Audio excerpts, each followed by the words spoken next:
Halo, di video kali ini aku bakalan coba share beberapa kesalahan atau beberapa hal yang dilewatkan oleh videografer-videografer. Bukan pemula doang, tapi yang udah lama juga kadang-kadang melupakan hal-hal ini.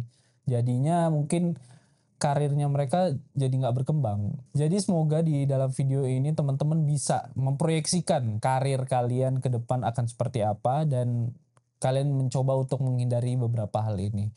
Nah, sebelum kita lanjut, kita harus sama-sama paham dan sama-sama harus kita tahu kalau di industri ini, industri kreatif, jago aja itu nggak cukup. Jadi kalian tuh nggak cukup cuma jago editing, jago foto, jago sinematografi dan lain-lain. Jago itu nggak cukup. Ada beberapa kelakuan-kelakuan yang harus kalian hindari. Apa itu? Let's go kita bedah. Nah, yang paling pertama, yang paling aku sering lihat di mana-mana itu adalah orang yang belajar teknis doang. Belajar tentang kamera, lensa, kamera A dan kamera B mana lebih bagus, sensor APS-C, sensor full frame mana lebih tajam dan keren. Jadi melupakan esensi-esensi lain yang membantu karir kalian naik. Jadi belajar teknis kayak belajar lensa, kamera dan lain-lain itu sebenarnya cuma kayak belajar packaging doang. Bukan sesuatu yang buruk untuk dipelajari, tapi harus tahu porsinya. Kalau belajar-belajar teknis doang itu ibarat kayak kalian cuma apa ya? Kalian cuma belajar packaging doang. Jadi misalnya nih kalian mau ngasih kado nih ke seseorang yang kalian sayang, kalian cuma perhatiin tuh bungkusnya doang, kayak cuma dikasih pita emas, kado berbungkus emas, pas dikasih dibuka hasilnya apa? Isinya apa? Kosong, nggak ada apa-apa.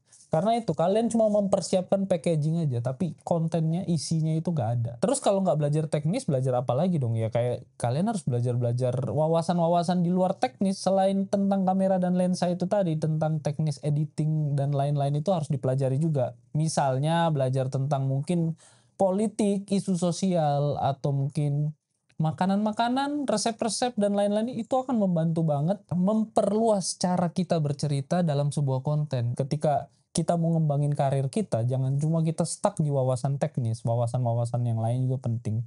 Terus wawasan-wawasan itu tadi, di luar teknis tadi, yang akan membantu kita menghindari kesalahan yang kedua ini, yang biasanya orang itu kurang networking. Kebanyakan orang kalau udah belajar teknis itu networkingnya kurang, kebanyakan ya, nggak semuanya. Karena apa? Ketika dia perhadapkan dengan mungkin orang lain yang di luar videografi, bingung mau ngobrol apa, mau ngomongin kamera sama mereka, nggak bisa. Klien atau produser itu kebanyakan itu bukan dari ranah videografi soalnya, dari ranah-ranah mungkin ranah di luar kalian, di luar videografi justru, di luar film. Yang mereka itu gimana caranya kita networking bersama mereka, ya kita ngobrolin hal-hal di luar videografi, misalnya mungkin olahraga, kita lihat mereka apa nih suka makan, biasanya dari makanan sih paling gampang masuk. Dari wawasan kita tentang makanan, bisa jadi kita bisa dapat klien-klien atau produser-produser yang bisa klop sama kita secara obrolan. Dari situ akan membuat mungkin ada proyekan bareng, ada kerjaan bareng, atau dia langsung kepikiran, kamu aja nih yang garap proyekku yang ini nih. Karena udah enak ngobrolnya, networkingnya udah kebentuk. Kita bisa juga upgrade circle kita dengan mengikuti workshop, komunitas. Kalau aku pribadi seringnya ikutin workshop, apapun workshop. Dulu di Jogja sering banget aku ikut workshop. Sekarang di Bali pun masih sering ikut workshop. Mungkin kalian merasa kalian udah jago banget videografi atau kalian secara teknis udah jago banget, ngapain dah ikut workshop itu. Cuma ya kadang-kadang walaupun hanya 5%, 10% pasti ada aja ilmu. Tapi di luar ilmu workshop itu juga pastinya ada teman-teman yang lain. Teman-teman untuk kita networking. Kita nggak tahu mereka dari mana, dari PH mana. Ya itu akan membantu kita berkenalan dengan orang-orang baru yang mungkin suatu saat nanti akan membawa kita ke potensi-potensi yang lebih besar untuk karir kita. Dulu aku juga gitu. Waktu itu aku hanya kenalan dengan Tazar. Tazar itu adalah kameramennya Alfi Ref. Aku kenalan dengan Tazar di sebuah wedding wedding event. Random aja kita ngobrol. Tapi ternyata beberapa tahun kemudian Tazar ngajak aku untuk ikutan ke tim Alfiref. Dan ya mungkin sekarang aku nggak bisa ada di sini kalau mungkin waktu itu kita nggak kenalan. Aku sama Tazar itu nggak ngobrol random. Kita udah belajar tentang wawasan nih. Networkingnya juga udah bagus. Nah, hal selanjutnya itu apa? Ketika sudah networking, portofolionya nggak mendukung.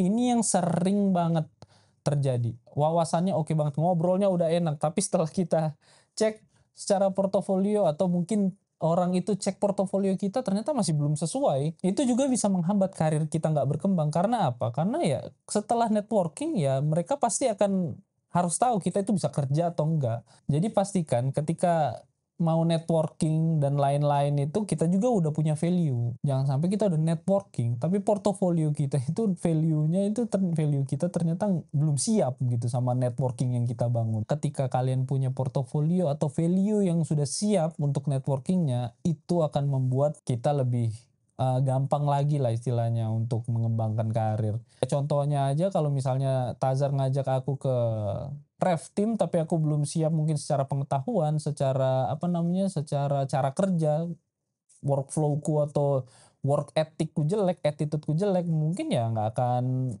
berlanjut juga di sini. Nggak akan berlanjut juga sama ref team gitu. Jadi menurutku juga best deal itu bukan selalu berbicara tentang cuan ya. Nggak selalu duit gitu. Bisa jadi ini potensi portofolionya bagus, cuannya nggak terlalu gede, tapi kalian bisa dapat portofolio yang baru, value yang baru yang bisa membuat kalian explore di sana. Misalnya mungkin ada temen punya band gitu, bisa jadiin portofolio music video nih baru nih. Gas aja, kalian bisa eksperimen di sana. Kalian nggak perlu mikirin duitnya dulu. Yang penting kalian bisa explore sebaik-baiknya.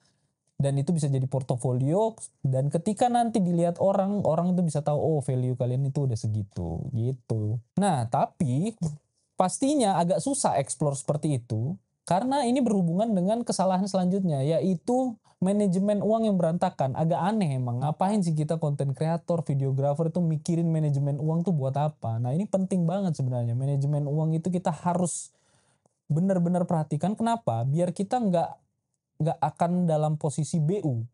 BU butuh duit, butuh uang. BU apa? BU butuh uang. Butuh uang itu yang bikin kalian nggak bisa berkembang karena kalian selalu berhemat. Misalnya deh, kalian punya job 10 juta. Ya karena kalian butuh duit, ya mau nggak mau kalian harus berhemat. Akhirnya biaya produksinya hanya habis mungkin 2 juta, biar kalian bisa dapat untung 8 juta. 2 juta tuh dapat apa? Pasti konten yang dihasilkan dengan uang 2 juta dan 5 juta atau 7 juta itu beda banget. Itu karena apa ya? Karena kalian butuh uang. Orang butuh uang pasti butuh untung yang banyak. Jadi ya mau nggak mau karirnya harus atau value karyanya harus dikorbankan. Aturlah uang kalian manajemen sebaik mungkin. Apalagi kita ini freelancer atau content creator yang memang bayarannya itu bukan bulanan. Kita bukan karyawan, bukan PNS yang ada gaji bulan, gaji tetap yang mungkin lebih mudah di manage. Tapi ya itu tantangannya. Kita harus bisa manajemen uang, apalagi buat yang udah berkeluarga harus bisa benar-benar manajemen uang dan hindari pinjol-pinjol nggak jelas. Selanjutnya yang paling sering bikin nggak berkembang itu apa ya, karena takut salah dan takut ambil kesempatan. Kenapa kayak gitu? Karena orang takut salah itu biasanya nggak berani explore hal-hal baru, hal-hal di luar yang dia udah bisa atau yang dia tahu. Itu kan nggak bikin kita berkembang. Itu istilahnya di zona nyaman terus lah. Kalian juga harus berani coba kesempatan yang ada. Misalnya kalian udah sering di wedding, ada tawaran music video, coba explore ke music video. Ada tawaran mungkin TVC, coba explore TVC. Apalagi ke film, coba explore ke film. Gas aja, jangan jangan terlalu mikirin apa namanya, oh di sana ada cuannya atau enggak ya. Ya itu yang sebenarnya balik lagi sih. Ketika kita terlalu butuh uang, ya mau nggak mau itu akan menghambat kita buat explore. Karena orientasi kita itu udah yang penting cuan, bukan value lagi.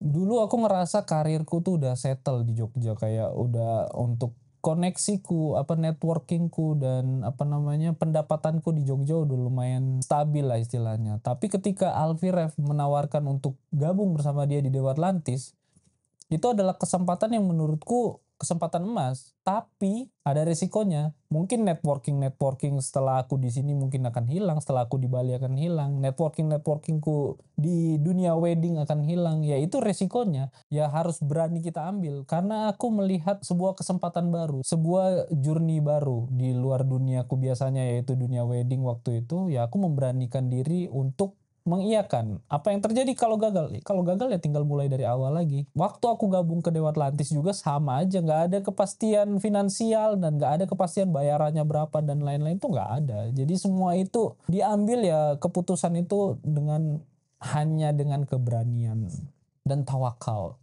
dan berharap kepada Tuhan yang Maha Esa. Udah gitu aja. Ya semoga 5 hal itu, mulai dari jangan belajar teknis doang, perbanyak networking, portofolionya dibagusin, manajemen keuangan diperhatiin, dan berani ambil kesempatan baru. Semoga dari 5 cara itu ada yang membawa kalian atau bisa membawa karir kalian juga lebih berkembang. Dan ya semoga juga secara penghasilan juga bertambah. Kalau kalian punya tambahan atau kalau kalian punya pendapat lain silakan tulis di kolom komen, dan kalau kalian mungkin pengen bertanya lebih lanjut, gas di DM aja langsung di Instagram. Oke, sampai jumpa lagi.